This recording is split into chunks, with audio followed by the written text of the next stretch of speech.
Switzerland is one of the wealthiest and most thriving countries in the world. Switzerland is located in central Western Europe and is known for its high quality and reliable products due to the precision and attention to detail, and they have developed worldwide recognition for making great products such as luxury watches and even chocolate. This trust that the world has in Swiss products is paramount to its economy and has helped it grow and develop to the level it is today. Switzerland, along with Norway and Luxembourg, are one of the three nations with a GDP per capita above $70,000. Make sure you don't miss our video on Norway. We expanded on why Norway had this GDP. It is one of the most innovative countries in the world, and its citizens enjoy some of the highest standards of living in the world. You might wonder, how did Switzerland, a small, landlocked country with a few natural resources, become one of the most successful economies the world has ever seen? In this video, I will be analysing Switzerland, looking at its history and its rise to economic success. Switzerland is a relatively young country and did not become an official nation until 1848.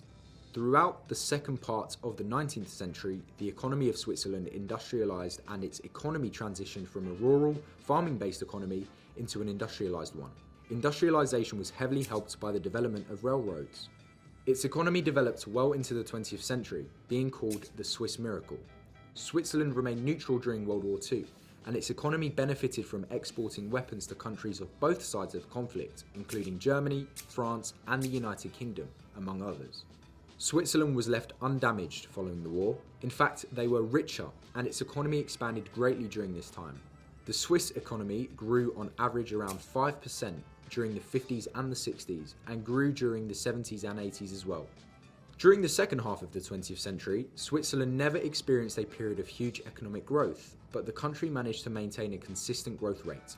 The government stepped in to invest this newfound wealth generated from the economy to invest in a strong social welfare program. However, starting in the 1990s, Switzerland's economy began to slow, having the slowest growth out of all of Western Europe companies at the time. The economic stagnation lasted until the 2000s. However, the Swiss fared the 2008 recession relatively smoothly, and its economy was badly affected following the global recession. Today, Switzerland is one of the strongest economies in the world. The services sector accounts for over 70% of Switzerland's economy. The banking industry makes up over 10% of the country's GDP, as Swiss banks are some of the largest in the world. In 2018, it was estimated that Swiss banks held $6.5 trillion of assets, with cities such as Zurich serving as one of the key financial hubs of the world. Switzerland is also one of the largest offshore banking centres and is known as a tax haven. Swiss banks have received a lot of criticism due to their privacy and secrecy laws.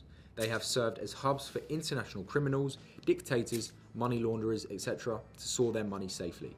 Swiss banks have also become international hubs for the world's wealthiest individuals to store their cash. The history of Switzerland being an international banking hub dates all the way back to World War I, when many Europeans moved their money to Swiss banks for protection during the war. Also, in order to fund the First World War, many European countries raised taxes. Thus, wealthy Europeans moved their money into Switzerland to avoid paying the high taxes and for safeguarding their assets. Due to Switzerland's mountainous terrain, they are easily able to store gold and other valuables in underground bunkers, thus ensuring their safety. During World War II, Switzerland served as a financial haven for members of the Nazi Party. Even Adolf Hitler had a bank account in Switzerland, valued at over 1 billion Reichsmarks, stored at the Union Bank of Switzerland, otherwise known as UBS. This is one of Switzerland's largest banks to this day. Many Jewish citizens also stored their assets in Swiss banks during World War II to protect them from being stolen by the Nazis. However, many former Jewish assets remained unclaimed following the war, and this resulted in a big controversy for many Swiss banks when this was revealed. Today, Swiss banks remain some of the largest in the world.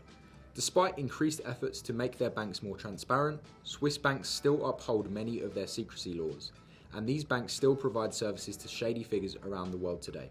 Despite their secrecy and murky history, Swiss banks still provide some of the best banking services worldwide and continue to play a huge role in Swiss economy. Although banking plays a massive role in the Swiss economy, Switzerland's economy is way more diverse than just banking alone. Switzerland is one of the wealthiest nations in the world with one of the highest GDP per capita, currently ranked 2 for nominal GDP per capita. Switzerland is home to some of the largest multinational corporations, such as Nestlé, Glencore, Novartis, and Roche, among many others, operating in many countries across the world. Switzerland has a very robust manufacturing industry, being one of the world's largest manufacturers and exporters for luxury watches, as well as many other items like pharmaceuticals and electronics. However, the services sector accounts for the largest portion of the Switzerland economy, making up over 70% of the country's GDP, with banking, tourism, and the insurance industry making up the majority of the service sector. The Swiss agriculture industry only accounts for a small portion of the country's GDP. However, it is highly efficient. Switzerland approximately produces 60% of its agricultural demand, which means it is less reliant on other countries for food. Switzerland partakes in international trade, being the 20th largest exporter and the 18th largest importer, with the European Union being its largest trading partner. Although Switzerland is not a member of the European Union, it still ensures that it has a strong relationship with them and participates in many negotiations and agreements with the EU.